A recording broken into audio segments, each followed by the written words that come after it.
Hello, welcome back to Mega Manga Monday. I am Jason Hahn, writer for ScreenRant.com and host of this wonderful podcast where a bunch of professional nerds have gathered to talk about the new chapters of manga we love. And we've got a pretty stacked episode today. We're going to be talking about My Hero Academia, chapter 381, One Piece, chapter 1076, Boruto 78. Oh my god, we have a new Boruto to talk about. That's actually good.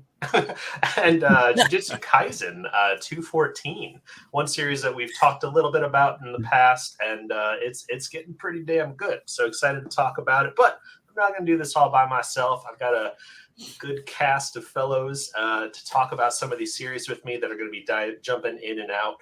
But we're going to be starting with My Hero Academia, and just a quick introduction to everyone. Carlyle, you want to introduce yourself, man? Hey, I'm Carlyle Edmundson. I'm another writer at Screen Rant, and I also work on my indie visual novel, Elven Revenue Service. Absolutely. We'll check that out. And yeah, all of us today are writers for Screen Rant, so you'll be able to find our works on there. But Steven, how are you today, man? Hey, good. Yeah, my name's Steven, and I'm a writer for Screen Rant. Yeah, and Shoujo's my life now. Yeah, I have enjoyed your fall from enjoying shonen lately, and diving into. I bit the bullet. It finally happened. I've been trying to fight it. Don't know why, but it's here to stay. All right. Well, somebody who hasn't done that so much, Ben, how are you today, buddy? I've watched a fair amount of shoujo as well. Oh yeah, you're already well ingrained. But yeah, I'm doing good. I'm Ben. I'm also a writer for Screen Rant for the comics and anime and manga sections. I'm excited to talk about the chapters today. Sad that PPPPP ended, but excited to discuss the series that are still going. Yeah, well, that one's kind of you won't have to struggle with how to say that one much longer. That's true. P times 6. Was that too many P's? Not enough P's? Oh man. No. But we also got Francesco today, buddy. How are you? I'm fine. I also just realized that we were supposed to write something under our names. Oh, that's okay, man. Yeah, it's late to the party. I will do that now. But yeah, basically it's the same thing that the other said. I am a senior writer for Screen Rant. I write about manga, anime, Marvel comics, and a bunch of other stuff. And I'm glad to be here today to discuss things with you guys. And that's it. Yeah, absolutely. Well, good to have you on, man. We usually have you on for One Piece, and excited to hear your thoughts on other series because we got a lot to talk about today. So we'll go ahead and dive right into My Hero Academia 381. This is one series that I've been really tempted to catch up on the anime because apparently they finally covered the Deku versus Lady Nagant episode or fight, which is supposed to be really incredible. Yep. Yeah. They apparently did a good job on it. It's just just last weekend. It's quite good. It's quite good. Yeah. Oh crap! Oh, excellent. Well,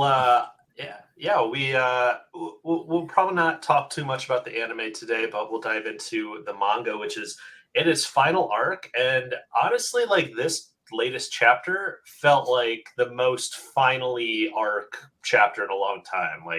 It just feels like Marvel Endgame, where all these powers are going nuts. You have all these factions just war against each other, and every panel that tries to capture the insanity that's going on around the All for One battle right now, it's just, there's so much happening and so much going on. And for me, something that I've been saying for a long time in this podcast, those couple arcs that a lot of people shit on, the Class 1A versus 1B fight, and even the Gentle Criminal arc, which I really liked, is all coming together now in this final arc, which is what I imagined. That's the whole reason Horikoshi needed to spend the time to build up all of those characters, and kind of felt like a sidetrack at that point because we were delving with Deku and All for One and all those big topics. So it kind of felt strange to introduce so many new characters. but it was all done so this could work, where they come in and help against the final big bad. It was really cool. I'm really bad with names, as I've said before, so I'll say Wind Guy. Really good to see Wind Guy again. All the names are at the very beginning, the first page. Yes. Nice Yeah. for it. It's one thing I'm normally really annoyed with My Hero Academia, especially the anime, where it's just like, I know who Ochako is, I know what her powers are. You don't have to tell me every time we look at her. But this time was definitely like, oh, thank you, Horikoshi. I need that little bit of a refresher. But yeah, this chapter kind of all focused around that. I mean, we had Shigaraki and Deku kind of colliding for ultimate cliffhangers in the last couple chapters. And we decided to jump over to what All For One is doing. And he is in his prime. He is letting loose, something I have been very excited to see. Just pretty much him go all out. It's been a lot of fun to see. But Carlyle, I'd love to hear your thoughts on it, man, if you want to start. Yeah. I thought it was very interesting that we pulled Tokoyami in here for this. I never would have guessed that he would get to face off with All For One one-on-one, but here we are. Yeah, his gigantic attack at the end there, which I wrote down, Abysmal Black Body, Light of Balder. You don't get much more epic name than that. And as a God of War fan, I gotta tease that the death of Balder starts Ragnarok. So I'm kind of suspecting All For One to say or do something like that in the next chapter, where he just completely dispels Dark Shadow, maybe kills Dark Shadow, which would be very interesting to see how Tokoyami's powers work. Well, the resurrection of Balder happens at the end during Ragnarok. Like, Balder's death happens a while ago in Norse mythology. Like, he comes back when Ragnarok happens. I'm pretty sure, because Loki kills Balder. Yeah. Loki kills Balder with like the mistletoe and stuff. Yeah, and that's sort of one of the signs of Ragnarok. No, but that already happened. That happened. When that happens, you know it's coming, basically. When he comes back? No, when he dies, I think. But he's already died. He died like a long time ago, right? Shameless plug of my other channel, Honzy and Friends. I've played God of War, and God of War's interpretation, which I know isn't, by the book Norse mythology and stuff. But yeah, Balder dies, and then that triggers Fimbulwinter, and then that's kind of the beginning of Ragnarok. But that's then and there, or that's kind of beside the point. We'll probably move on from there, but because I definitely don't know enough about Norse mythology's official writings and stuff. Yeah, I mean, I'm not like a scholar on Norse mythology, but like Ragnarok hasn't happened yet in Norse mythology. It's like predicted to happen, but it will happen eventually. But the death of Balder has happened, and and it's one of the reasons why I think the gods are doomed in the end. If that's what you're referring to, but that'd be a great kind of reasoning for the manga. Like, I mean, All For One definitely views himself as a god, so it is pretty clever writing there. If this is kind of the first step towards All For One's, there's obviously been more steps to All For One's failure here, but it would be a really clever thing to add in there. If this is, I just feel like there are better mythological figures to use if you're trying to make that point, though. I don't know. Most likely. Like, Balder was this innocent sort of like character, and All For One is definitely not. Right. Well, that was quite the cliffhanger. I really enjoyed, again, finally getting to see somebody's character go all out. Yeah. So we can clear this up, basically. So after some quick research. Yes, Baldur's death is one of the events that lead to Ragnarok. And then there is the whole shtick where they can resurrect him if every living being sheds a tear for him, but a giantess refuses to. So he's forced to stay in hell with one L until Ragnarok when he comes back. Yes. Okay. So Yeah, so it's both a trigger and then yeah, it's just a trigger for like a long time away. yeah. Right? Yeah. Gotcha. Well, thanks for clearing that up. I feel more educated in Norse mythology now, which Yeah. I desperately need, because I only have Marvel and God of War who have taught me Norse mythology so far. But one thing I was a little disappointed about this chapter, we got some Dobby and Endeavor in this chapter. One whole panel for each, and that's one storyline I'm really anxious to get tied up, because I feel like Dobby and Endeavor dying together would be the perfect ending for that story arc, and we again have so many other things going on. I'm kind of hoping for some things some finality to hit us finally. So I'm anxious to see that conflict resolve. But yeah, it was just really, really fun. I think my favorite part of this chapter was definitely All for One just letting loose, releasing some Dragon Ball Z style attacks. And he had that black, almost like black whip, but he used it previously, the black spikes power and stuff that's just going out and attacking everybody. But yeah, this chapter felt really quick and kind of went by pretty quick, for the lack of a better term. But yeah, any other thoughts on this chapter, guys? I've kind of rolled through my notes already. Well, the thing that really stood out to me was like Hawks playing it forward, right? With Tokuyami, where he's like, if I was able to pay it forward to you even a little, then dirting these wings was well worth it. Like at the end of the chapter, like that hit me as hard as like seeing the big ultimate attack from Tokuyami. Yeah, absolutely. And I think the art was great on this chapter too. As I said, like the chaos of the battle and everything was just really, really well conveyed.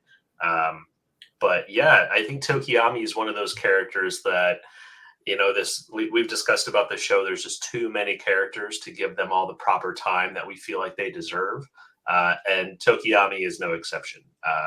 I've enjoyed kind of any one of his like little monologues and his relationship with Hawks, and but unfortunately, that's kind of the only moments that we've gotten to see him shine. Is whenever Hawks is doing something. Yeah. It feels like, which is kind of a shame. I feel like there's a lot more to these characters that could be explored, but there's just not enough time with a supporting cast of like 100 characters. So. Yeah. But what do y'all expect to happen next? Do you think we'll stick on this battle? I'm almost thinking that All for One's just going to shrug this off and be like, ho, nice try. I've never been hit with darkness before, or something like that. Or I am darkness. I was born in it. I was born in it. I hope this is actually. Oh, sorry, Carlyle, go on. No, it's interesting that he would start like, okay, now I'm gonna start stealing people's quirks at this point, because it feels very foreboding when we have someone like Tokuyami going up against him after he said that. We certainly wouldn't want to see All for One Dark Shadow. That would not be cool. Oh man, that would be the ultimate personification of darkness, though. So that kind of feels appropriate. Oh man, I'm just imagining how cool he would look with like a dark shadow cape or something like that. Yeah. That'd look pretty sweet. I want to commission that fan art now. But any more predictions?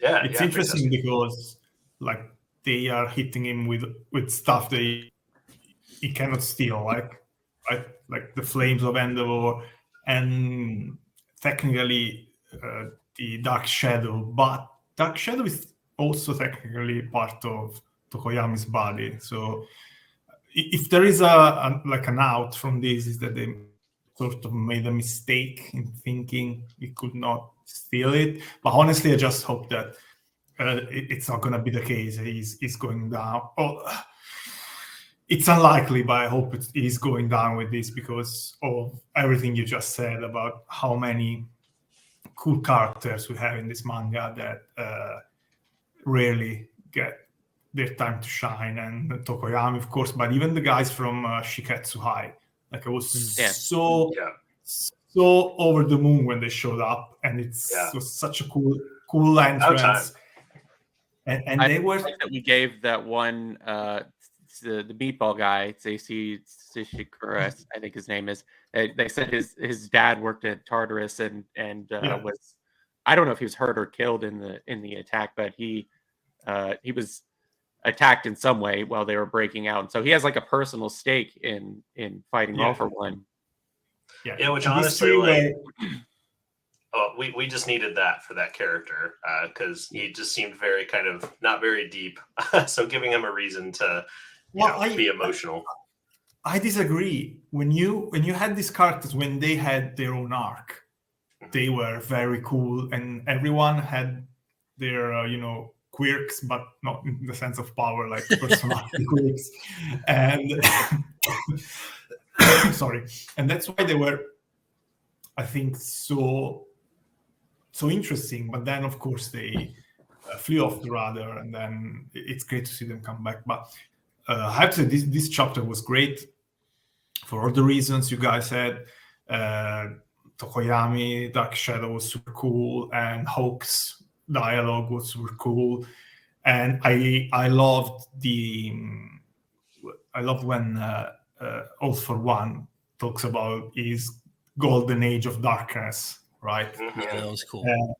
It's very cool because usually when you think about golden age in superhero comics, it's time of nostalgia where everything was easy and the heroes were really heroes. Well, it's a nice spin on it, and I think this is just my personal opinion, but I think My Hero Academia, it's proving to be the best manga of our generation, like post Bleach, Naruto, One Piece, all that stuff, because it's the only manga that actually brings in Western culture, and not in a way like, oh, let's have our manga in a Western setting or in the Wild West or whatever. You have such strong elements of, a fundamental part of our culture in the West, which is superheroes. Yeah. And it's not just like in One Punch Man, when, yes, they're superheroes, but they're sort of manga superheroes. Like, you have so many. It's clear that Horikoshi is a guy who really, really knows his Western superhero comics, and it's bringing that in his own work, and it's creating this beautiful thing that I don't think it's topped by any other of the manga, of this generation. And the quality of the story is always so good. And I have to say that maybe this final war arc is it's good because you have these great battles and everything, but at the same time it's too much, right? It's too many battles going on at the same time. You almost feel like it would be better to have a regular story that has the time to pan out, because the stories are so good. I mean, that's why. But this chapter was A+, really. I'm actually really curious, Francesco, because I love your positivity on it. Like, what was your opinion of the Bakugo's death and his resurrection? I keep on forgetting the guy. Yeah, Ed Shot. So that guy. What do you think about that? I'm just curious. Yeah, that's kind of a low point because. Okay. I was going to see if I was getting a positive spin out of that. No, but because we moved away from it, that's why. Right. Yeah, it's no longer happening, so that's the best part of it. Yeah, exactly. Like, human beings are weird. If something is not happening under our eyes, it's like it's not happening, right? We haven't seen Bakugo and for a couple of months, I think. Yeah. I'm waiting So- for him to show back up at the nick of time, and that will be very cool to see him and Deku teaming up against hopefully Shigaraki. I think it's clear that Horikoshi is struggling to resolve all of these plot threads. Like, he's doing a great job. Okay, this could have been a mess, and it's not. But at the same time, it's the idea itself of, okay, I've these plot lines, all these characters, and I have to bring them all together, and I also have to solve each personal conflict, tell each one's story, do this and do that. He's doing it, obviously. Quite And the task. I feel like we are going to enjoy this a lot more once we take a step back, like a nice drawing, a nice picture. You take a step back and you can enjoy it in its complexity. So when we will have the volumes and we will be able to read this in volume format, it will be a lot better. But I mean, kudos to him for what he's trying to do here. I kind of want to go off. He's the guy, right? Yeah, I think so. Yeah. I kind of want to go on a little tangent. He's probably not doing it on purpose, but you're talking about Horikoshi's interest in, Western comics or storylines. I've always found a lot of, just me personally, a lot of connections to Harry Potter at random times. It just gives because it was actually that moment when All for One is talking about this Age of Darkness, because it kind of, or not Age of Darkness, Golden Age, and it gives off those vibes of the whole Voldemort thing, where there was a time when he was more powerful then, and that was his great time, and then he ends up getting defeated and getting all weak again, and now he's coming back. So it has that same thing, and I don't know if it's on purpose, but then there was also the other storyline when Deku ends up leaving UA. It just had those crazy vibes of the Deathly Hollows, that whole storyline. So I just wanted to throw that out there. I feel like that's more because it's Harry Potter trades in many stereotypical and archetypal sort of plot points, right? Yeah. The idea of an ancient or an older wizard, an older enemy being powerful in the past and then resurfacing. Yeah, it's Lord of the Rings. Protagonist leaving. But I think the Golden Age here is a direct reference, like Francesco said, to the comics, because Horikoshi loves the comics. And they've used that terminology for All Might before. For All Might, I was going to say, going back to the episode of this from this week, right? I need to see that. There's that scene when Deku stops the bullet that Lady Nagant fired at Chisaki. The Yakuza guy, right? Yeah. And while he's doing it, putting all these powers together, is doing that to be faster than a speeding bullet, which is Superman. And he says that. He says, everyone from our generation remembers those images of All Might stopping a bullet, being faster than a bullet. That's clearly Superman, right? Yeah, absolutely. That's cool. That is really constant cool. References, and again, I think this is the only manga that has such strong roots in Western culture, and people don't talk about this enough. Yeah, that's an interesting point. I got to cut you off because we got plenty of other things to talk about too. But sorry. It's fine.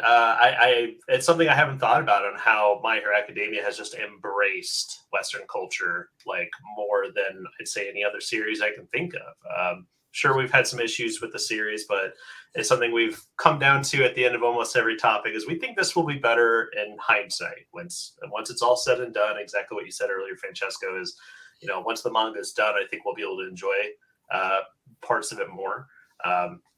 But it's kind of Horikoshi. If you look, Naruto is a big series for me growing up, but that Final War arc, a lot of people kind of razz on that. And I see Horikoshi jumping around a lot more than that arc did. Naruto kind of focused on each one of those Edo Tensei resurrection fights until it was done, instead of jumping all over the place. And for a lot of people, that's when the pacing died for a lot of people during the Naruto series. So it's an interesting attempt to fix that issue, but it kind of comes with its own issues. So we'll see how it all comes together. I think My Hero Academia has had a good couple chapters lately. Hopefully we'll see if the streak continues, but we'll likely be talking about next chapter or more My Hero Academia as it comes out. But I think we'll go ahead and move on to One Piece if you guys are ready. Yeah, I'm ready. All right, excellent. I'm dipping out then. I'll see you guys. All right. Thanks for coming, Carlyle. Good to hear from you. All right. I'm just going to be sitting here. I don't think I'll be participating. I'll just be Yeah, listening. if you look on the ground and you find 2 cents, go ahead and feel like chipping it in if you'd like. So, but very excited to talk about One Piece 1076. We will do our best to try to keep this to around 20 minutes. One Piece is usually got a lot to talk about, and this chapter is no exception. We finally, something I never thought we would see, combo of CP0 and the Straw Hat. Something that, as I was reading the final chapter, 1075, and that happened at the end, I was just like, I never thought I really needed this, and oh my god, do I need this? It was and it kind of all flowed together in this chapter. I thought we got to see the Seraphim in action more than we have, getting to see Mihawk's Seraphim using devil fruit powers that was somebody that Zoro previously had fought and has an understanding of, which I thought was pretty interesting. I almost wonder if more of the Seraphim are going to be using devil fruit powers from people that we've already encountered or that the Straw Hats have already fought. And we got confirmation, at least it seems like confirmation, that Vegapunk's old body, or his Stella, is not the traitor.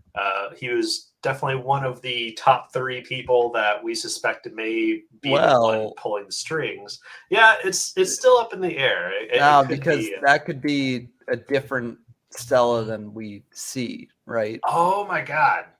Like there could be 2. Because we don't know how this like body wound up in this sort of containment unit. So like a potential theory is that there's actually like a, either clone or like robot duplicate of Vegapunk's body that's the one actually running around. That's true. And last chapter we did have Robin passing by a vat of them growing organs and like replacement parts, and it would absolutely make sense for the world's smartest man to create extra meat bags for himself. That's Rick. Exactly. He is the Rick from Rick and Morty at One Piece. Project Phoenix. No, I have to say I made a mistake last week when we were discussing this, and this also ties into the, I think, most accurate theory of who the traitor is. So I was basing my theory on the fact that when you give a Seraphim an order, that order can only be overwritten by someone on a higher level. But that's actually not the truth. On the same or a higher level, it's not the truth actually, because if the person who is trying to override the order is on the same level, that doesn't work.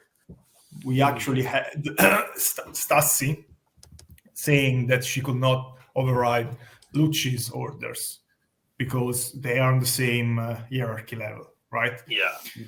So based on that, the only real suspect is Pythagoras, like the small Vegapunk. Yeah, the head. Edison, I think. Oh yeah. Because Edison is the head. Pythagoras is like the big. Yeah, Edison. Yeah.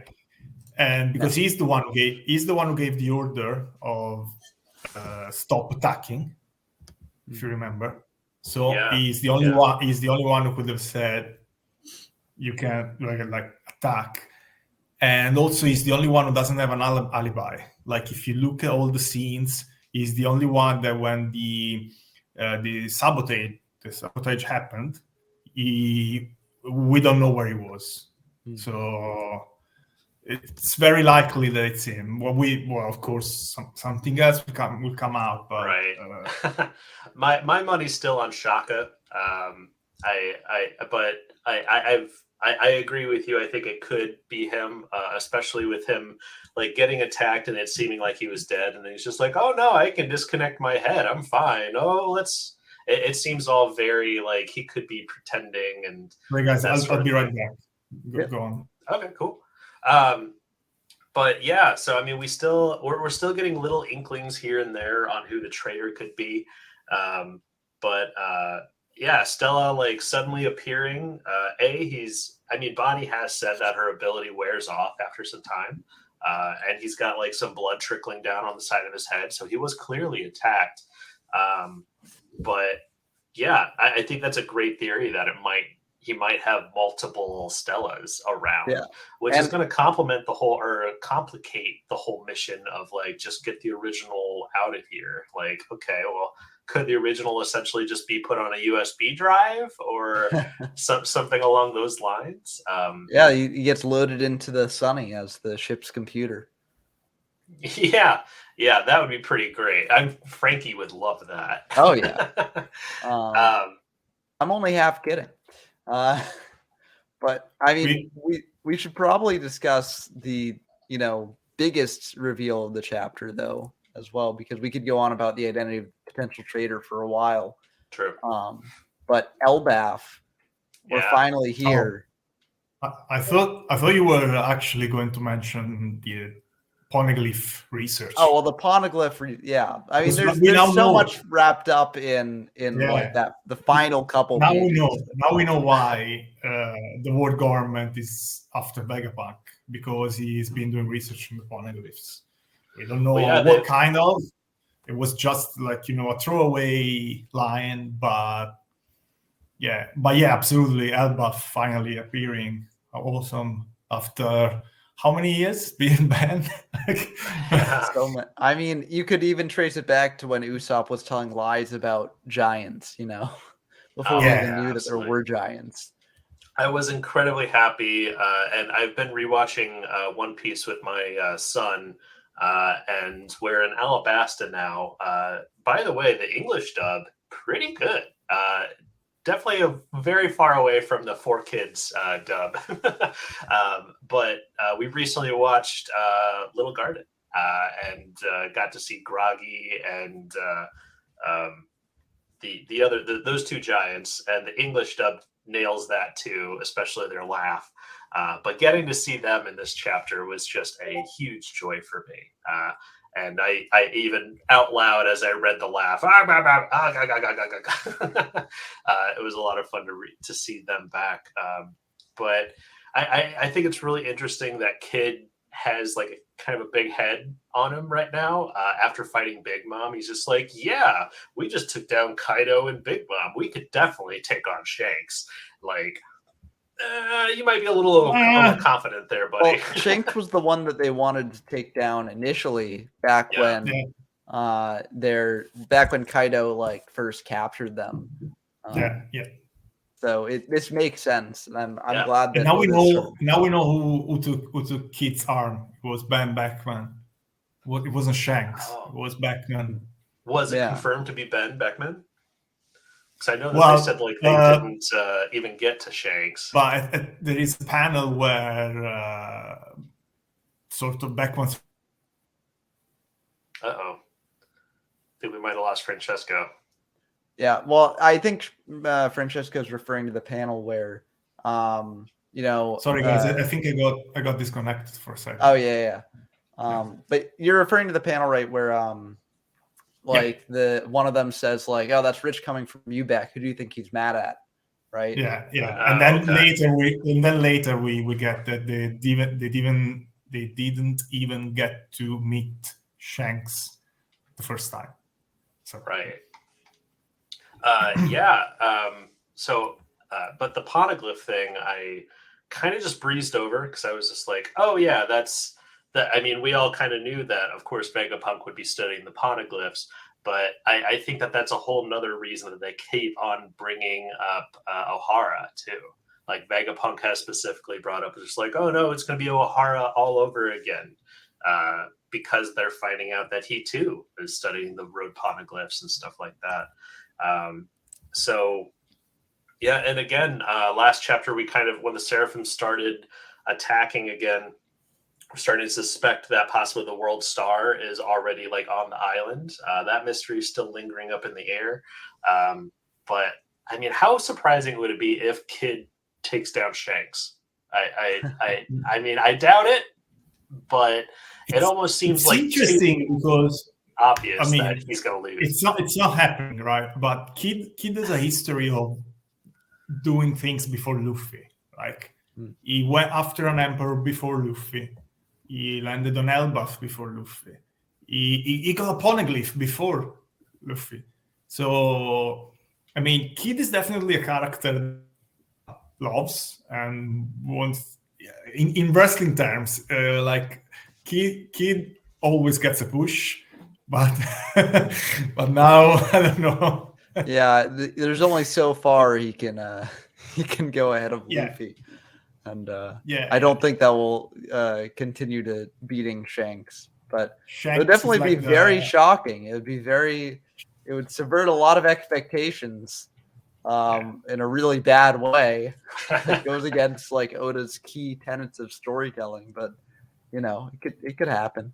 I'm sure if it does work out that way, Oda will be able to pull it off and make it be like, oh, well, yes, of course that had to happen in order for this, and this to happen when we look back on it. But Shanks is like the Triple H from the Reign of Terror days. Like you can get as big of as you want, but he's always gonna stop you. And Shanks got a whole fleet with him at this point. Yeah, like Kid's got only one ship, so.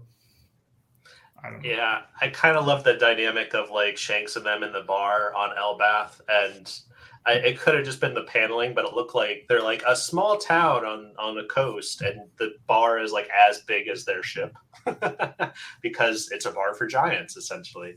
But I love the whole repeated dynamic of there's this little kid at the bar who's just like, please take me with you, Shanks. Please take me with you. And it's just like, nah, I don't bring kids on my ship. I've learned my lesson from that. Well, it's really interesting because like it shows kind of that like Luffy's actions at the very beginning of the story aren't as like special as they seemed, right? Like, of course, him eating the devil fruit and everything that happened afterwards, like, is unique to him. But like, ultimately, like his main actions in that, asking Shanks to join his crew and stuff like that is something that probably happens whenever Shanks stops at an island. Yeah. So it's curious to think about like whether Shanks's interest in Luffy is mainly just because he ate the devil fruit, or whether it's actually because he was charmed by him. Because we see here that he gets this all the time. Yeah. Well, this kid didn't stab himself in the face with a knife to prove how tough he was. That's true. Maybe that's the key. But yeah, I think it would be pretty wild. I mean, what if this is the point where Oda's like, you know what? I need to start killing characters off. What if like Kid's whole crew gets wiped out? It seems like too dark of a thing for possibly One Piece, but I mean, we're getting to final arc stuff. You got to start trimming the cast down a little bit, unlike My Hero Academia. I feel like if any series is going, I feel like One Piece is not going to try and trim its cast down. They just sink their ship, and then Kid has to stay on Elbath for the rest of his life. Yeah. Well, that would destroy his dreams, which is what Oda is fond of doing to antagonists. But yeah, I feel like we're in the final saga, but we're not in the final arc, right? So right. I feel like the final arc of One Piece is going to put what My Hero Academia is doing right now, like it's just going to blow that out of the water, like I'm sure. Based on how Marineford was. Yeah. Oh, absolutely. Well, one thing I definitely wanted to talk about from this chapter, even when I read it in the fan sub, I got chills. It was when Luffy was asking CP0 if they're going to betray them. Luffy's classic, like, hey, are you going to betray us? No. All right, cool. Excellent. But the whole, like, it just, like, the way Oda framed the panel, like, Luffy looking over his shoulder, and he's just like, all right, if we let you out, you're not going to be a sore loser and kill my loved ones, right? And it's just like, Luffy is a master of being able to read people. And it's very rarely, especially with a lot of the antagonists that Luffy has fought, there seems to be like a sense of respect, or he gets like that they might not be as bad of a guy as everyone thinks. Like Katakuri is a great example. I'd say even Caesar Clown, like he knew that he was a threat and an evil SOB, but he kind of looked at him as pathetic also. Like he's just like not taking him very seriously and that kind of thing. But Lucci is a very different story. Lucci is a very different antagonist that is just loves murder. He can't get enough of it. And Luffy, like, knowing that he needs to be serious and making sure that, like, hey, you're not going to be a super evil guy, right? It's just like a dynamic I don't feel like we've gotten. I mean, even with Luffy versus Kaido, they had, like, a respect for each other's, like, strength. And they were almost, like, enjoying fighting each other because of that. But I don't sense that at all between Lucci and Luffy's dynamic. But it's just funny. It's funny to me how similar the two are, because like both of them, you know, they should probably be doing this with a bit more tact and less like bluntness than they are. But like, you know, if Lucci was another villain, he'd be like, "Oh yeah, sure, I won't kill you and stuff." But instead he's like, "Yeah, I'm gonna kill you," and like that's what Luffy would say if Luffy was in that position and wanted to do something. He wouldn't lie about it. He'd just say, "Oh yeah, I'm gonna do this thing," you know, because that's how Luffy is. So. Right. It's cool seeing the similarities here. Absolutely. I almost enjoyed that more than actually seeing them do the tag team, which was really cool. Especially, I think I enjoyed Kaku's and Zoro's like team up attack more than I enjoyed Luffy and Lucci's. I think it might just be because there's so much like emotional weight and baggage on Zoro versus Mihawk. And I know that this isn't like technically Mihawk, and not if they do defeat this, it doesn't necessarily mean that, you know, it is a step towards, I think, being able to fight against Mihawk. But getting to see that version of Mihawk like taking damage and all that is just very, very satisfying. So that's probably one of the Seraphim I'm most like intrigued by. Kuma's just always been an enigma, placed within a box of mystery, wrapped with something else mysterious. He's always been a big question mark. But yeah, very, very exciting. What are y'all hoping? We're on break next week, unfortunately, but what are y'all hoping we get to see next time? I think we get 2 weeks break, guys. Terrible news. Oh, rip. Well, I mean, if we get chapters of this quality. Viz says next chapter coming in 13 days, so I hope they're right. But yeah, I mean, if it's producing chapters of this quality, you know, Oda, take all the time you need. Right? Absolutely. Like, this is just superb.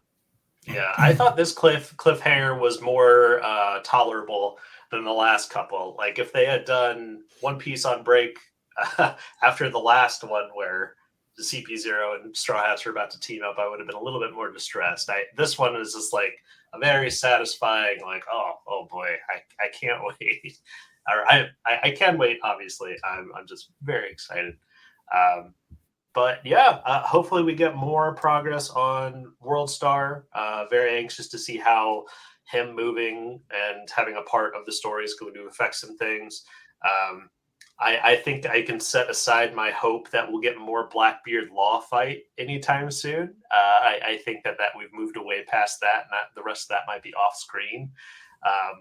But yeah, I don't know if the Seraphim are going to get up. They will most likely get up after Luffy Zoro team attack. So yeah, a lot that the next chapter could pick up on.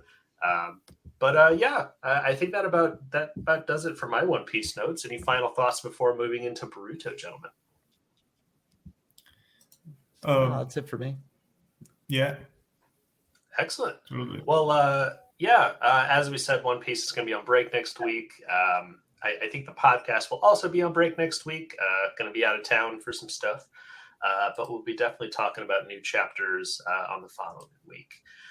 But speaking of something we're not going to be talking about in the following week because it's a monthly release, as I talked about earlier, I'm a huge Naruto fan. I had to correct myself. Boruto, a little less so. But we had a pretty great chapter. I'd say the last 2 chapters have been pretty good. So the anime is not really hitting it out of the park because it's actually going on a hiatus very soon, which honestly I'm kind of surprised it's taking this long. But last chapter we had Naruto and Hinata get locked away in some sort of time prison by Kawaki.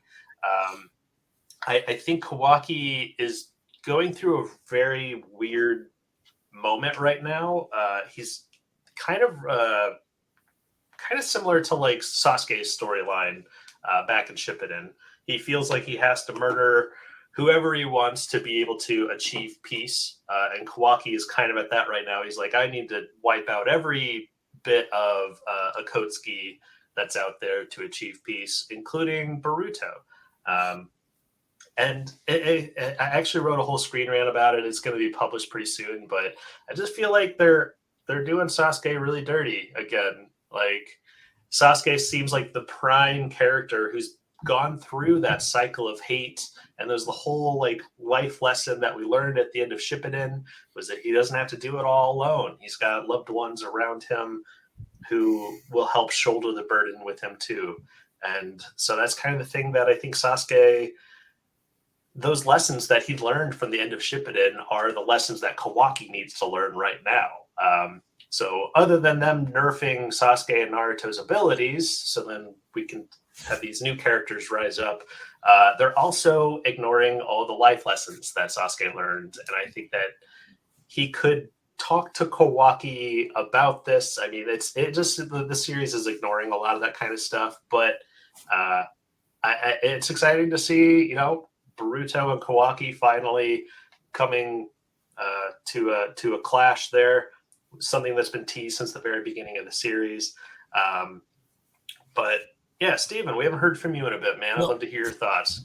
Thoughts. Well, I guess most of my stuff, I mean, we can talk about it later when we get there because it's mostly just responses to Sarada's character and things like that. So once you guys get there, I can jump in and go, rah! So you can keep going. Okay.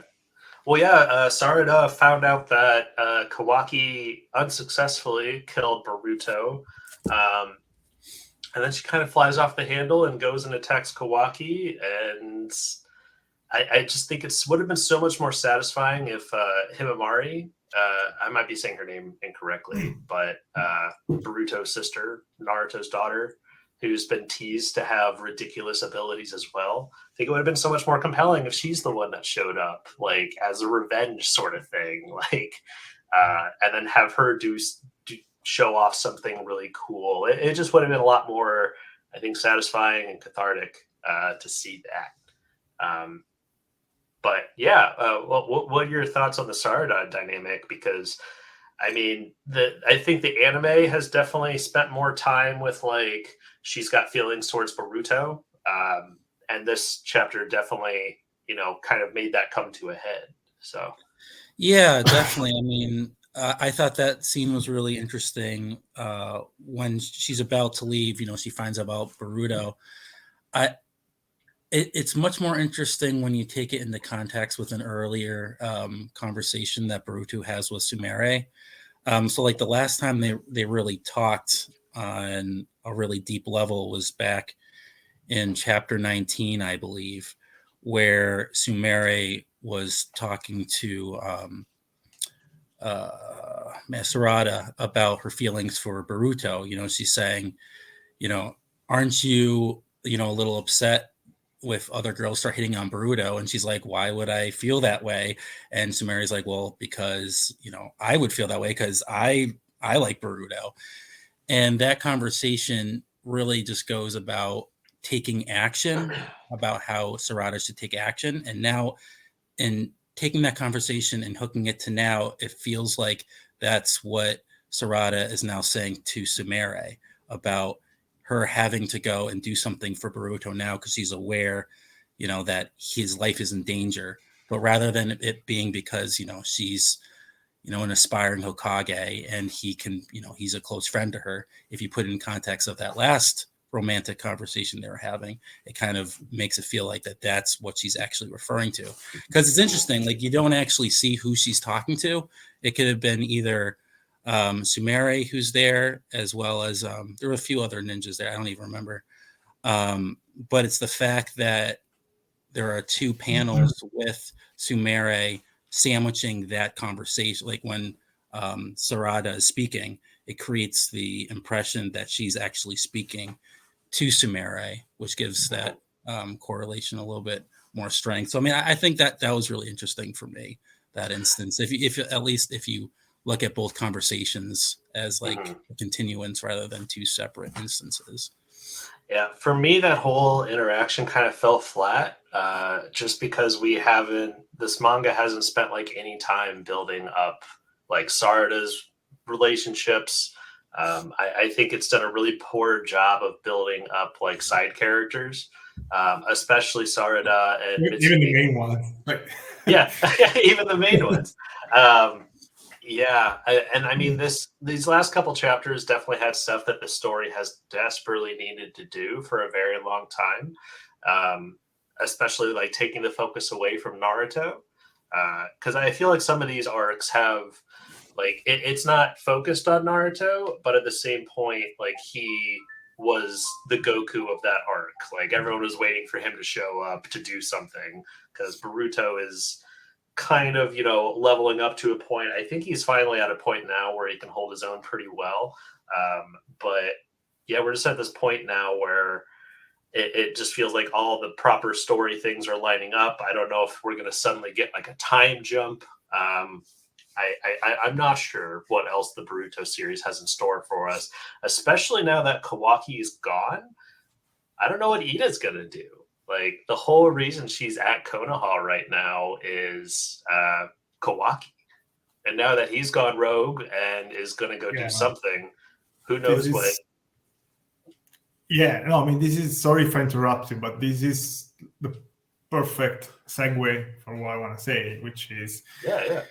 So this manga is terrible, right? And I feel like a lot of the things we are liking now, it's sort of because we have been used to such a low standard. Now that they're trying, as you said, to fix some things. I love the past 2 chapters, right? But I didn't love them because this is good stuff. I love them because I have invested part of my life in reading and watching this. So now I'm happy that some things are getting better. So it's things that we want to be good, right? But they're not necessarily good. And again, you sort of made a perfectly good point.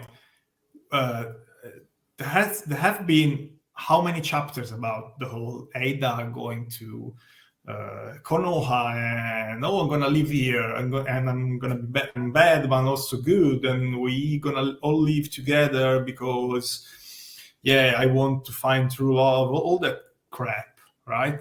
Which, well, I mean, you may like it, right? It's fine if you like it, but where did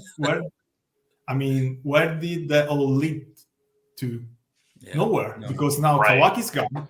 What's Ada's gonna do? She's gonna, like, the whole living situation they set up for like 3 or 4 chapters, which it's 3 or 4 months, because this is like a monthly manga. Yeah. It's gone. Yeah. It's the same for, and again, Kawaki is such a dull character. Like, it's a story. Yeah, he is the guy who has a sad and tragic past, and then he has a shot at redemption, blah blah blah. Fine, and then all of a sudden, like literally just turning a page, we see him going, "Oh no, I'm gonna kill you. I'm gonna kill everybody. I'm gonna destroy the village. I'm gonna destroy the shinobi world." But as you said, Jason, where is the development that leads you to this stuff, right? Yeah. Where is the background? Where is the meat to this? And I love the Sarada part in this chapter, right? But why did I love it? Because you have this character that's clearly interesting, right? she's interesting. She's Sasuke's daughter, and she is, serious and like her father, but also takes from her mother.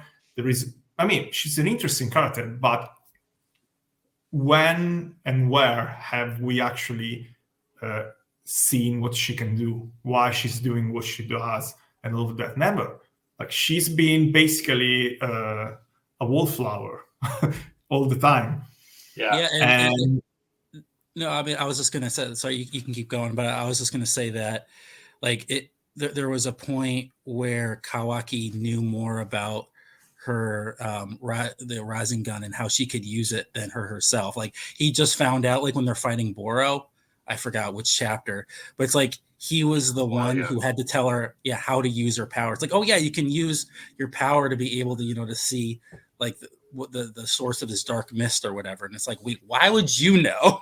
Like, you're a freaking Uchiha, like Sarada. No, like, what the it was weird. Let's not go into the whole powers stuff, because that's the worst sign of the quality of the manga. Like, if you guys remember why we liked Naruto when it started, was because compared to other mangas of the time, the whole power system was sort of complex enough that you could, get interested in it, right? It was not Hunter x Hunter, right, where you got crazy trying to understand, but, they had the skills and the elements, and, the fights felt, up to a point, like real, that they had to use weapons and strategize and all of that, right? Then, of course, it was all, crazy stuff at the end, like we know. But, for a good part of the series, there was that. In Boruto, it's just, we have these superpowers from alien DNA, and I can do this, and I can do that, and I'm super strong. And then, of course, they had to nerf everything from the past, because otherwise you will go, this kid wants to kill Boruto and destroy Konoha, while Sasuke will just show up and wipe the floor with him, because it's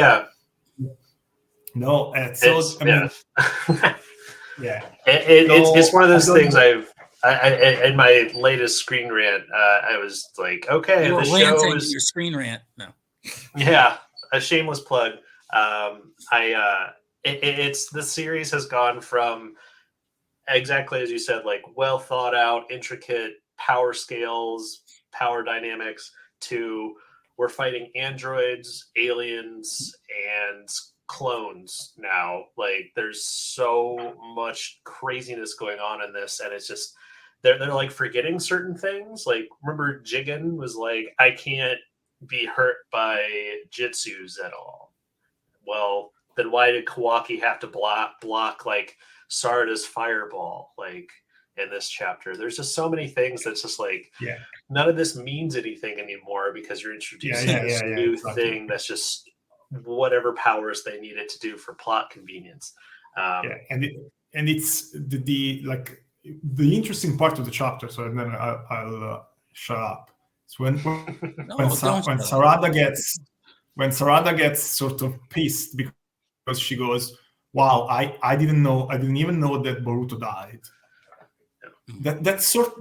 That hits you as a reader, because you go, wow, she's supposed to be sort of the deuter antagonist, like the second main character of the series, like, and she didn't even know that he died. Like, that hits you, because you go, wow, she's saying, actually, it's almost like she's criticizing the series, right?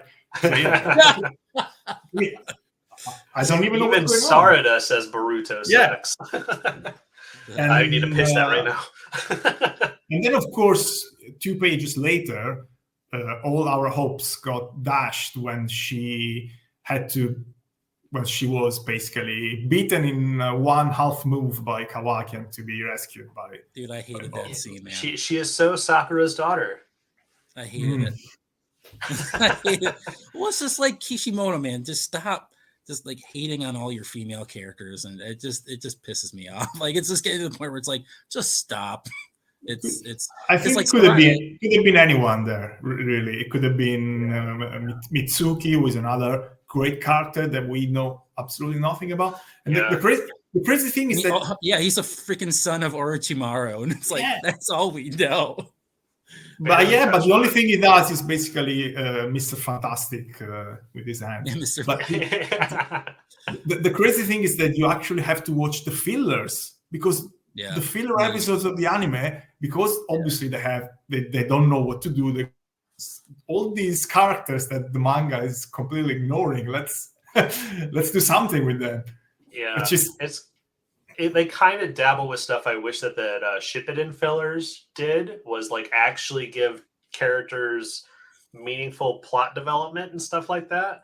But when the manga isn't reflecting that, it's just creating this disconnect. And man, Boruto could be so good. It could have been so much better. If it's just all Aida, that's all we need, man. It just needs to be her the whole time. Yeah, well, just a shonen manga about a girl who has this power that makes everybody fall in love with her, so she will never find true love until she finds the guy who is immune to her but doesn't like her. That's the classic shonen. It is. It's beautiful, man. You can't go wrong with that. It's beautiful. Well, there's a couple lingering questions I have about the series where I'm going to keep invested in it. I think that Kawaki's time prison power, which apparently locks them in a state of like never aging, never getting hungry or anything like that, just the ultimate MacGuffin for Naruto's gone, but he's not dead. I wonder if that could also be how the series Big Bad that got alluded to a couple chapters ago, like the ultimate Akutsuki god. Who's possibly transcended a physical form. Maybe that's where he could be right now. I could totally see that huge threat being sealed away somewhere and waiting to come back. We also have Code and whatever he's doing with the tailed beast thing. Like, there's all these things going on, and then they're like, well, wait, Kawaki drama now. And now we're going to go back to this, and it all just feels like disjointed. I don't have confidence that it's all going to come to a head in a brilliantly composed final arc. I'm just still really upset that a whole thing where when Aida turns on Code, and Code just has like this weird breakdown saying like how much he loves her and stuff. It's like, where did that even come from? Like that was like the sort of thing where it's like, oh, that would have been great if we actually like, because like there were points in earlier chapters he's saying, yeah, I have feelings for you, but there was nothing like so profound where the minute she turns his back on her, or she turns his back on him, he has this mental breakdown and he's going, I'm going to go out and I'm going to prove to myself that I love you for real. It's a nice sentiment, but you need so to build compelling. Oh, it's like, yeah. I mean, just echoing what all you guys are saying. Like it's like it just seems like there's moments where they could be good, but they never built to them, and so you just get this hollow shell of, oh, okay, you got from A to B without, or A to C without going through B. It's like, okay, right. I can see where it could have been good, but. Yeah. So then, C kind of falls flat rather than, being the next step up to something great. I just got one more line or one more note that's going to kind of relate into our transition into JJK. But any final thoughts on Boruto before we start moving on, gentlemen? The only thing I just kind of wish that they didn't move away from the whole scientific ninja tools thing. Like when I was rereading through Boruto at the beginning, it was something that I didn't pick on initially, but I just really, I felt like that was one of the best aspects of the series, was his relationship with tools and, why he wanted to use them and then why he ends up rejecting them later. It was actually a pretty compelling dynamic to his character. And it showed a lot of growth in there, but then all of a sudden, it's gone. And then, of course, you get to the point, too, where it's like he came to that realization that he needs them too quickly, to the point where it's like, well, now there's nowhere else to go. Like, you've already told his whole journey. So it's like there's so many great things where they're just rushing. It was the only interesting part, when he was struggling to be as good as his dad.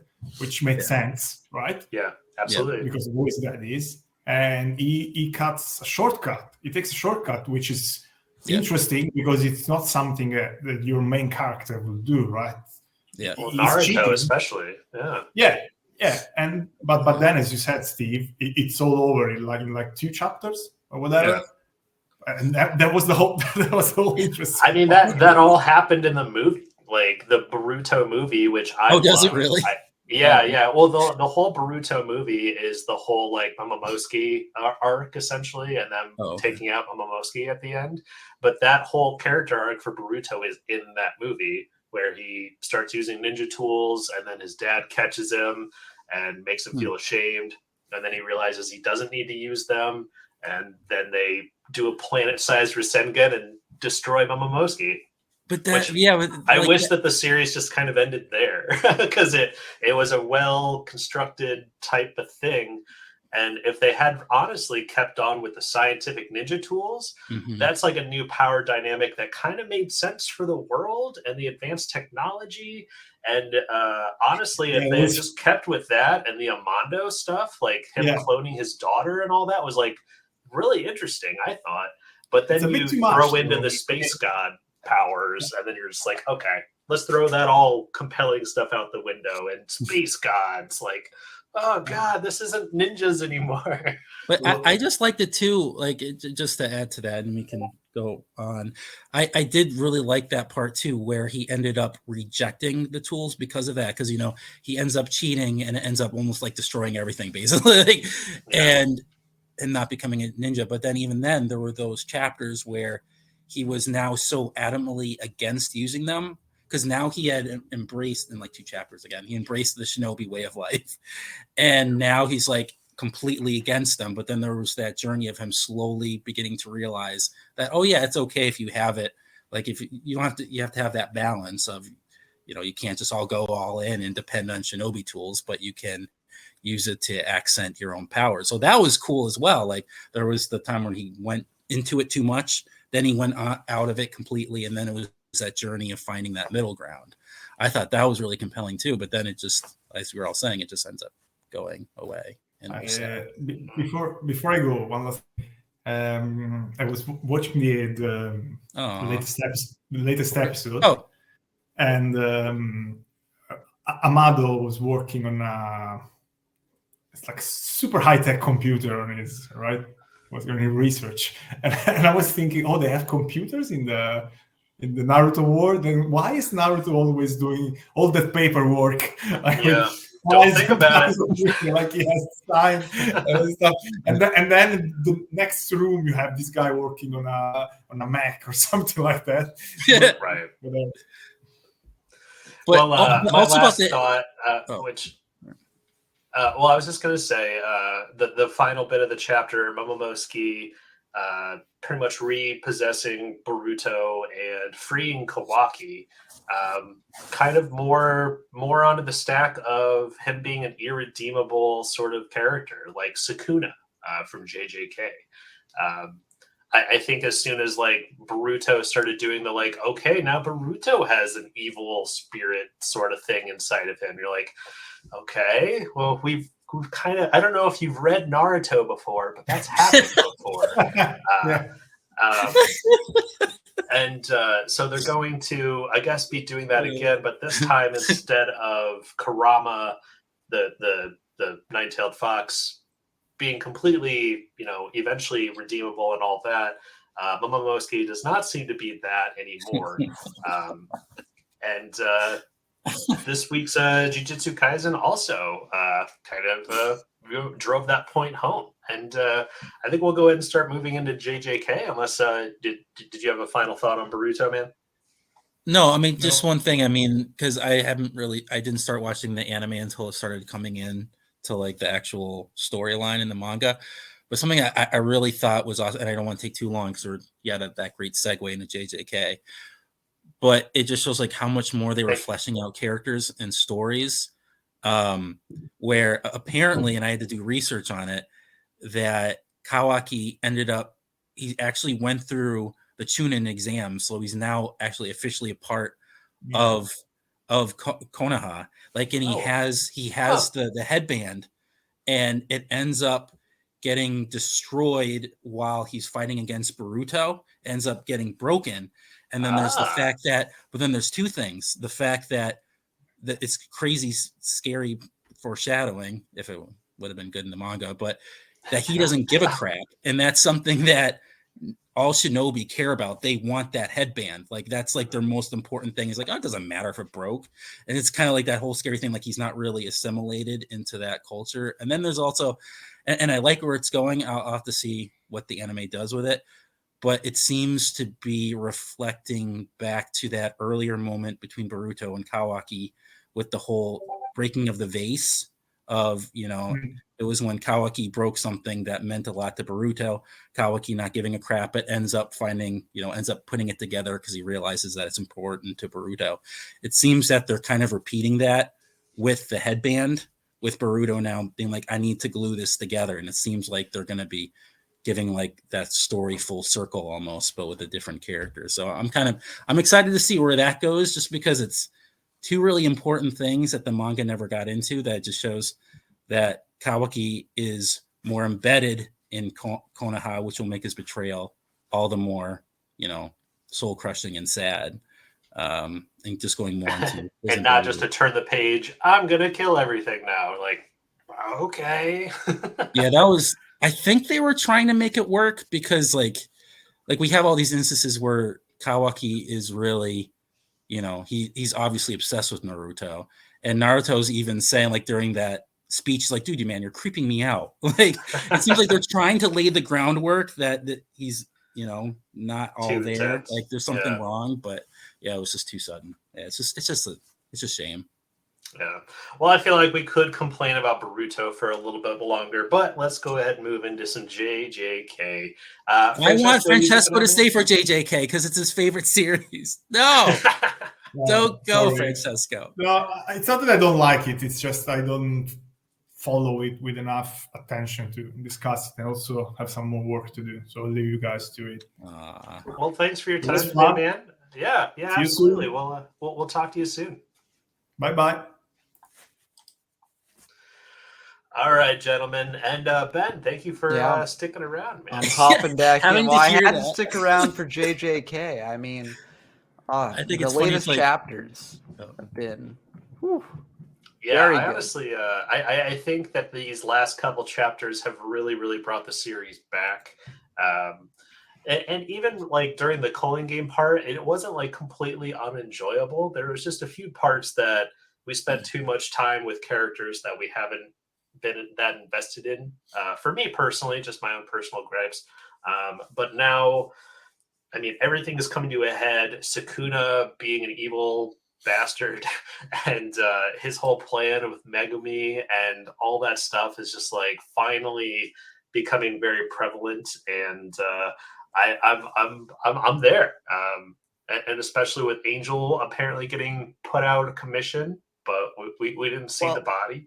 Yeah, So, and a very important thing that someone in the comments brought up is that Kogane didn't pop up saying that like Sukuna gained points, which would happen if he actually killed the sorcerer in the good culling point. game. So Yeah. that implies that Angel is still alive as well.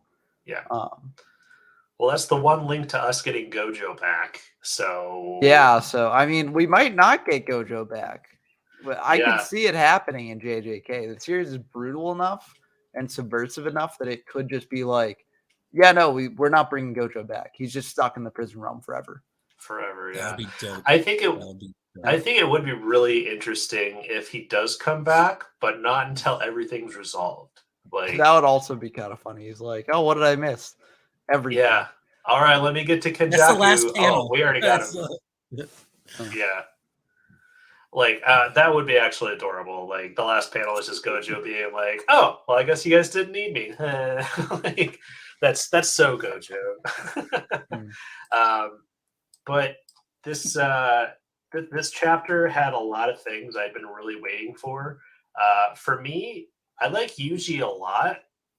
I just don't think the series likes Yuji very much. Like, we have so many other like supporting characters that JJK I think does a really good job of building up, but we haven't like spent a lot of time with Yuji. We haven't seen Yuji fight by himself, ever.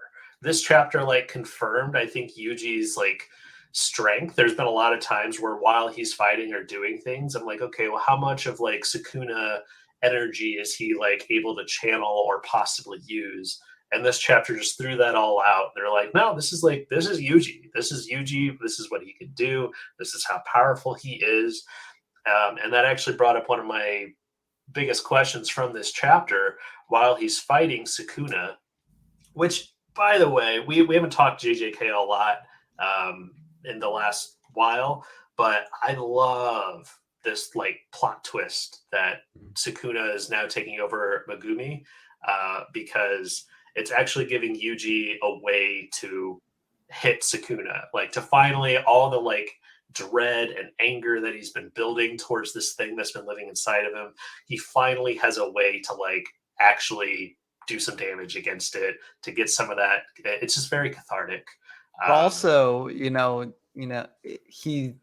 hitting his like best friend. Yeah. Too. Like it's I feel like the situation that Steven must love. I haven't heard his thoughts yet, but it's like it's a classic recipe for suffering. It's because he's in order to defeat his inner demon, he has to basically kill his best friend, and also he's already lost Nobara, and his sort of Nobara replacement. Well, I know everyone's saying, "Oh, Nobara's going to come back. Nobara's going to come back." It's possible. I'd love it if it happens. Yeah. Based on everything that's happened so far, though, doesn't look like it's the most likely thing. Yeah. But his that's Nobara, the most heated I've seen you get, Ben. I mean, listen, I'm very passionate about it, but there's only so much like, oh, but Nobara's coming back next chapter. Don't worry, she's gonna one-shot Sukuna. Don't worry. Like, there's only so much of that you can see before getting like, okay, but like, chill a bit, like if she comes back, I'll be happy. But like in the last panel, that's the last panel. Yeah, the very last panel of the series, she's gonna be like, I'm here. But I am here. Yeah. But like, Yuji's he's seeing his world get ripped away from him, right? It's like he was just starting to open up to the idea of like replacing Nobara kind of with Hana. And now she's apparently dead, although she, as I said, I don't think she's actually dead. And he's fighting Sukuna, his best friend's body. Like this feels very much like the last arc of Chainsaw Man, almost, in terms of levels of just like tearing away everything that the protagonist holds dear. Oh man, great point. Yeah, and it's honestly something I've been waiting for a very long time. Because I mean, even the last time we saw Yuji, like I guess technically the last time we saw Yuji fighting was against the lawyer, but that wasn't really much of a fight. And then before that, it was him convincing jackpot guy. Hikari. Thank you. And that wasn't necessarily like a fighting for your life sort of situation. And I feel like since the arc that the anime is about to adapt, I'm blanking because Shibuya. Shibuya, yeah. I feel like we haven't really been able to focus on Yuji since Shibuya. Really, I could be wrong there, but I've been waiting for this, and I really like it. Yuji kind of had his own dark Deku arc right after Shibuya. But yeah, you're pretty much right. Like it's very much turned into more of an ensemble piece, focusing less on any one character and just this sort of allied forces as a whole, which I enjoyed seeing. I thought it was pretty good, and also, I have the expectation that these characters will come around again here. Maybe I'm wrong. If I am wrong, then that makes the culling game a lot worse in retrospective. But I mean, I feel like it's all coming together, and like we're, the setup's been laid, and now everything's hitting the fan, and it's really exciting to see. Well, yeah, I mean, we haven't taught JJK a whole lot on the podcast, so we've got a whole lot we can bring up, but I completely agree. I think that all the groundwork has been laid. We've met some really interesting side characters with some crazy abilities. I'm still waiting for the terrible comedian guy to come in and save the day. I almost suspect he's going to be like the comedic linchpin to them like beating Kenjaku or something. Like everything's going to seem so dire, and then he's going to say something that's going to make Kenjaku laugh, and then that's going to be the ultimate trigger for his abilities. I think you might be able to fill me in on this, Ben, but isn't like if he makes somebody laugh, then he's just not funny. So it doesn't. It's kind of like the Roger Rabbit effect, right? Where like Roger Rabbit's like, oh, I can do anything as long as it's funny, but if it's not funny, I can't do it. I haven't seen the movie. Really? Oh, okay, that's a very good movie. If you haven't seen Who Framed Roger Rabbit, very iconic milestone movie. But it's kind of like, based on my understanding of it, like as long as he thinks he's being funny, like he's basically invincible. Like he can do whatever he wants. So pretty much fifth gear. Yeah, kind of. In a way. Maybe we'll get a giant city-sized fist taking out Kenjaku at the end. We'll see. But yeah, I've gotten over a couple of my notes. I've said it a couple times already. I'm just so excited to see the series focusing on Yuji again. I was really curious, like Sukuna saying, like, where is the strength coming from? I think the line was, I get it. The boy is from that time. Oh, Kenjaku, you like to do weird things. And it's kind of going on the theory I know previously when we've taught JJK, I'm onto the theory that I think Yuji is the son of the last body that Kenjaku hosted. I think that's pretty much confirmed. Yeah. There's been a couple chapters that definitely like kind of solidified that. So very curious to see how that's going to be related to later on. However, I actually think that this chapter opens up an alternate theory, which is that instead of Yuji actually being Kenjaku's like actual son, Yuji could actually be a sorcerer from the past who Kenjaku brought into the future.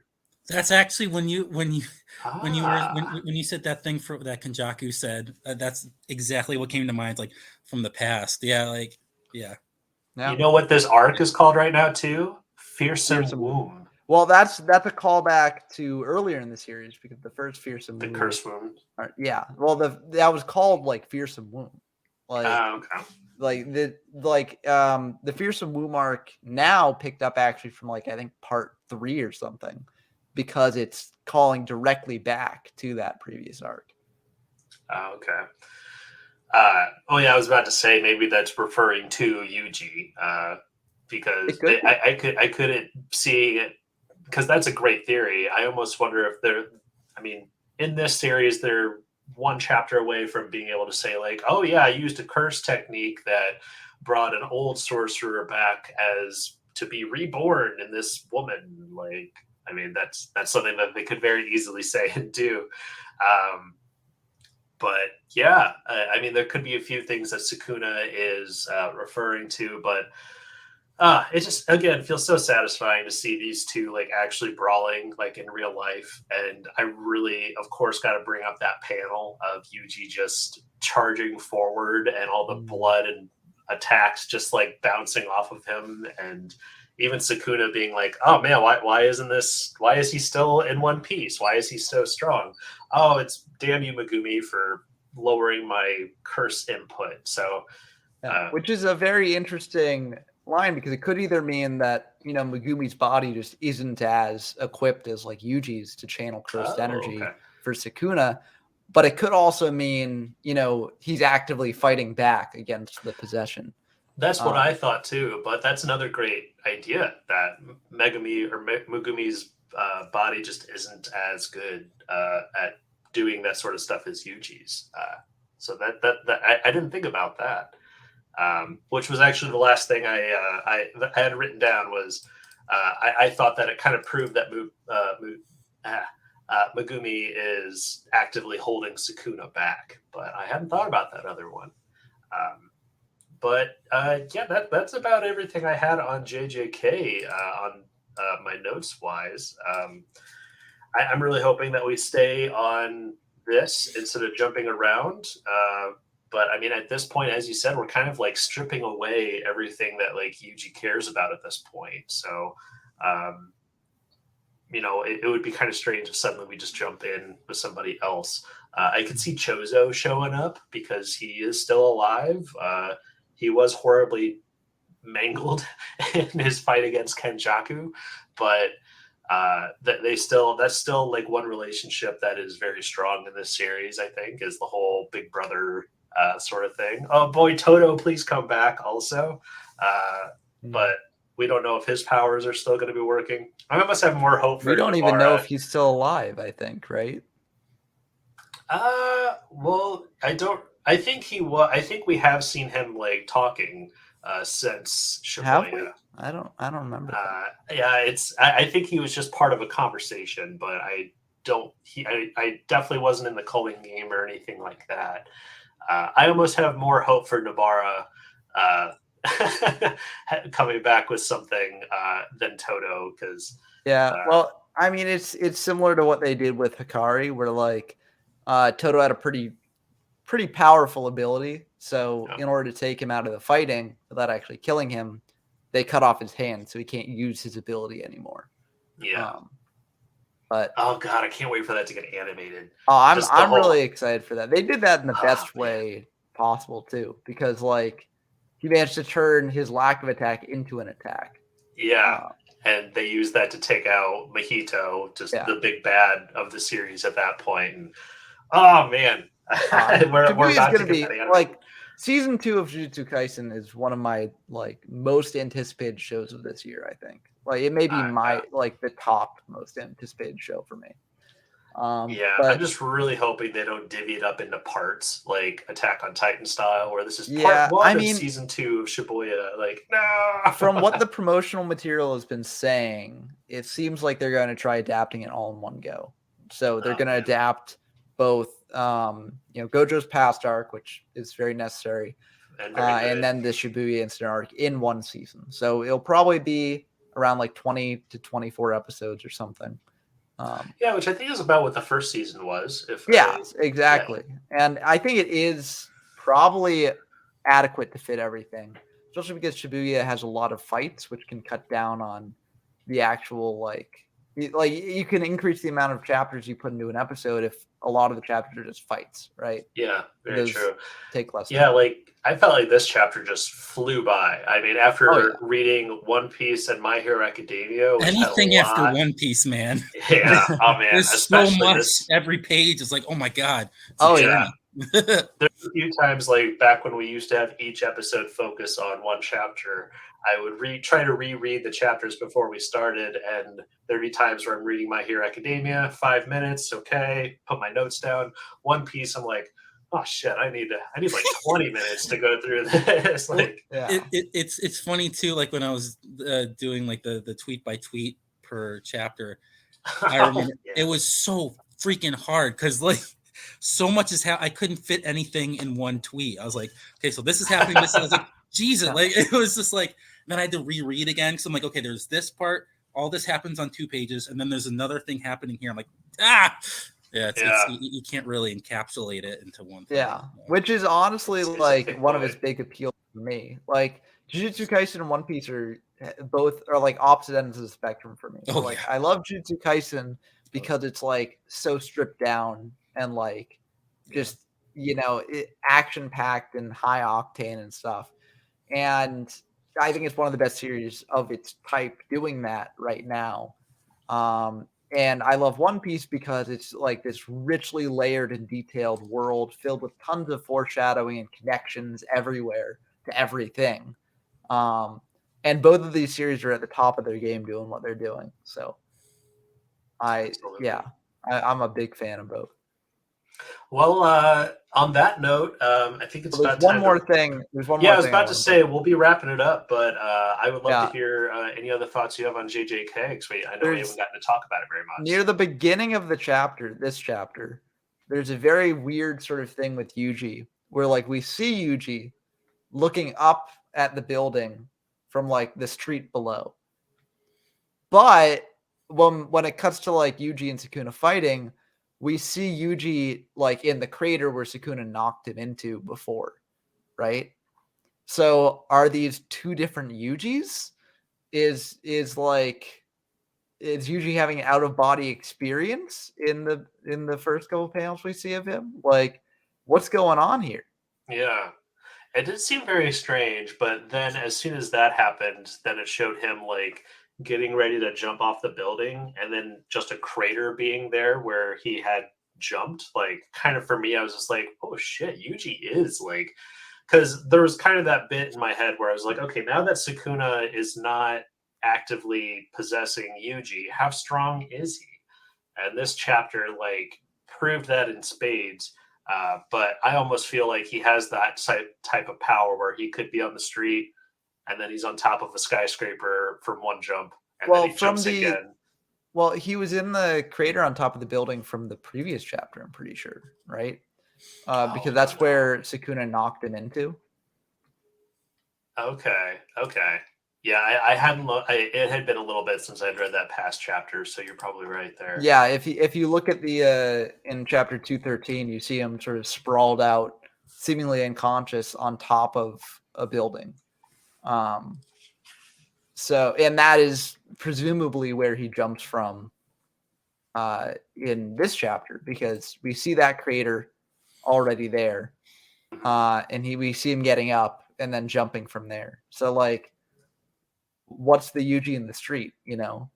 Yeah, that is strange. And we, going back to the chapter 213, also reminded that Comedy Dude and Maki are in the area too. So yep. So we should probably be seeing them sometime soon. Yeah. And I'm still betting on Comedy Guy making a big difference. I almost think it's I know you hadn't gotten there yet, Ben, but end of Naruto, they kind of do the whole like, well, the stronger an opponent is, no, I finished the more Naruto. Oh, did you? Oh, yeah. Good. I thought I told you what. Okay, I might have. I didn't. I wasn't too impressed with the ending. So. Yeah. The Kaguya fight definitely, but I did like the bit in there where he's like the really, really strong opponents seem to be very weak to like his sexy harem jitsu. And so I actually didn't like that, but that's another. It was a gag. That's something for another day. Yeah, it was a gag, but I almost feel like that would be great in this as well. Like, just ridiculously powerful opponents are weak to like a gag ability. Well, the issue is it's got to fit the tone of whatever series it's part of, right? I didn't really think that sort of gag was totally appropriate at that point in Naruto. But like, for instance, you look at like Luffy in One Piece for Fifth Gear. One Piece's tone has always been leaned to that goofy sort of comedic nature, even in its darkest moments. So like, it fits better for like One Piece for me than it does for Naruto. And I feel like it wouldn't really fit as well in JuJutsu Kaisen either, because like, it is such a gritty, brutal show, or not show, but manga. Right. So, but I mean, it's all down to execution, I guess. So Gege could potentially pull it off. It's just when you have the series being the way it is tonally, it feels less of satisfying sort of resolution. Yeah, we'll see how it shakes out. I thought it was kind of interesting that they introduced a character like that in this series, because it is such like a dark and bleak series so often. So we'll see how that payoff happens, because it's definitely a Chekhov's gun. I feel like Gege laying that down, and all right, well, we got to see it. We got to see it pay off sometime. But yeah, man. Any more thoughts on JJK before we close things up today? That's it for me. I'm just really hyped to see where things go. I'm just kidding. It's been a struggle for me, but no, we're good. We'll end on a happy note. Are you liking the current chapters, or are they still a struggle? I think the problem is that I liked where JJK had started, and it's funny because when you guys were talking about Naruto, when Yuji was more of a Naruto character, like I was very invested in him when he was, I don't even remember the names of the attacks, but when he was having to learn certain techniques in his own way, like Naruto did, and like use them like with his own idiosyncrasies. Like the whole thing I loved about Naruto is, you know, when he's the way he learned how to do Rasengan, like not Rasengan, but like where he like had to use his shadow clone jutsus. Yeah, that was rough. Yeah. Oh yeah. Okay, I got it right. I'm not the biggest Naruto fan, but Yeah, and like I think you're talking about the Rasen Shuriken, or yeah, Rasen, or no, like where he had to he the had wind. to. Yeah, Yeah. well, he used the had to shadow rely clones to on his form shadow the- clone. Yeah, to do that because he wasn't able to do it on his own. And Yuji was going through that himself. I Black Flash or whatever. Yeah, that And was it. I just found that like when he was first exploring his powers, that's what really got me invested in him, because I like that specific trope of just having to, you know, having to find your own way of getting strong, your own way. And then I feel like too, like with this return to Yuji, like and you were talking about it earlier, Jason, like we haven't seen him in a while, and I think it's hard for me to get invested in him. Like I guess that's one of the reasons why like I struggle with a lot of other series, is that it's harder for me to get invested in characters if I need to have that story of like about them and then have something happen to them. And it feels like I haven't had that with Yuji for a long time, that now that he's the center of the story again, I'm just not feeling it. Like, because a lot of times, like for early JuJutsu Kaisen, like a lot of times I forgot which stories, but I would have to go back and revisit certain chapters so I get invested in their characters. And it's just like I don't have I'm not feeling compelled to do that. So I guess the problem is that things are too spaced out for me. And that's what's going on with the whole Yuji thing. So because like the last time we saw him, like you were saying, was way back or in Shibuya, and even before then, like that's when he really shone for me. And we just haven't seen anything from him now for me to care about what he's going through, if that makes sense. I need things to be more closer together, and I think because it's just harder for me to get invested in characters. So like, does My Hero have the perfect like middle ground for you? The current final. Well, that's another reason why I wasn't talking that much in the last chapter too. Like I don't like bringing all these characters in that we haven't seen in a while. Like I'm trying, it really pisses me off sometimes. Yeah, I guess like, I like coming, like I love listening to all you guys, but it's like it's hard for me to connect with those characters when we haven't seen them in a while. Like I can't relive it, like or remember. Sometimes I can, like with Toga, anything involving Toga, like I that's always, and I guess it helps because I'm always writing about it whenever I can, so it keeps it alive in my head. Yeah. But I think like, but see, then the problem is, and I'm rambling now, like I always don't like it when you get the story about a character, like their backstory, and then well the next thing that happens is something's gonna happen. Like there's a reason why we're hearing the story right now, so then you're kind of expecting it. So it's kind of like a double-edged sword. And it's just my weird the way I read things. Yeah, but, I guess it's just different. You don't want it to be too close, but then you want it to be closer. You know, it's. Yeah, I guess I'm just sort of like the opposite in a way. I mean, I do like just more. I do like stories focused on like a single character. Like that's fine. Yeah. But like a lot of my favorite series take a lot of show a lot of different aspects of the world, then have them come together later on. And so I'm really satisfied when things like that happen. Like it's a big plus in the story for me when those things happen. But everyone has their own sort of takes and likes and dislikes in this sort of thing. So that's definitely a valid sort of feeling to have about the story. It's just sad though. Because it makes me enjoy less things, and it's like it's more of a preference. I mean, it's as we started in the beginning of the podcast. You've found new stories, new types of stories to gravitate towards, and that's kind of the reason that I love doing this podcast with all of y'all. Is we have different opinions on different stories, and even if you're not digging the story, we're the you mind, right? The greater good. It's more of just like I even if you're not enjoying the story, I enjoy hearing that perspective. So then it either can help change our perspective and give us new insight, or it could help us like I don't want to rain on everyone's parade.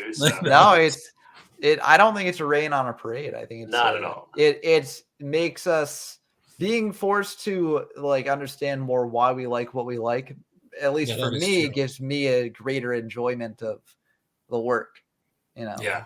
absolutely. Well, guys, I think we went a little long today, but I think we'll go ahead and close things up. Since you guys stuck it out to the end, is there any plugs or recommendations you'd like to throw out today? Yeah, well, in terms of plugs, I have my own YouTube channel, YGO from Zero, where I go over historical formats for the Yu-Gi-Oh! Trading card game. So definitely check that out if you're interested. And in terms of recommendations, since I know Steven's going to recommend some shoujo stuff, I will as well. The Kaguya-sama Love is War movie came out recently, and it was very good. We don't know if I there's liked your write-up. Yeah. Your write-up. And that was one of the things that got me psyched to watch it, because I like that angle. It's so Oh yeah, and you should read that. It's good. It is like, I mean, the movie is just it does what a lot of rom-coms don't actually do, because they stop before reaching that point, which is one of the reasons why I think the series is very subversive, and I'm excited to see how it affects sort of shoujo series going forward. But definitely check out Kaguya-sama Love is War. Even if you don't typically check out rom-coms, I think it's a lot of fun, even for people who don't typically enjoy the genre. But it's also fun for people who do. Yeah, so definitely check it out. Excellent. And how about you, Steven? Any plugs or recommendations today? No, I mean, without like throwing too many names out, I mean, I've just been like the past few days, I've just been binging on all these different series, like staying up till like 2 a.m. every night. I'm just like, I can't get enough of it. So I mean, yeah, there's a lot of good stuff. I tried the Kaguya-sama, and Ben and I had a little conversation about that. We can probably continue that conversation offline. But yeah, no, just really enjoying the shoujo realm. I've watched a lot of romance in my day, but it was always like I never like did it all at once. I'd watch a series and then I'd gravitate more towards other things, and then I'd watch another one. So it's been a journey of just watching them one after the other, because I just seem to really gravitate towards that, I guess. So it's been a fun journey. So Absolutely. Well, I'll go ahead and throw out my own plugs too. Please check out or subscribe to this channel. We're doing all these visual podcasts on YouTube now. Subscribe, leave us a comment if there's anything that you feel like we missed. I would also love to hear your favorite parts of recent chapters. But we'll be taking a break next week, but we'll be back with most likely some Chainsaw Man, some One Piece, and My Hero, if My Hero puts out another great chapter to talk about. But I also have another YouTube series called Honzy and Friends. Newest episode actually had me and Steven playing Sonic Frontiers together, and getting to hear him rant about some wild Sonic lore. Sonic the Hedgehog comics are kind of his thing. So I had a lot of fun playing that. We'll have another episode coming out probably at the end of this week. So please subscribe to Honzy and Friends as well. I also have a Twitch channel I like to stream on Tuesdays and Fridays, talking about video game news, and currently playing God of War Ragnarok on that. But you can find me on Twitch, the Honzy. So I would appreciate that. But this has been a lot of fun today, guys. I really appreciate your time and your thoughts, and I look forward to the next one. Yeah, see y'all then. definitely.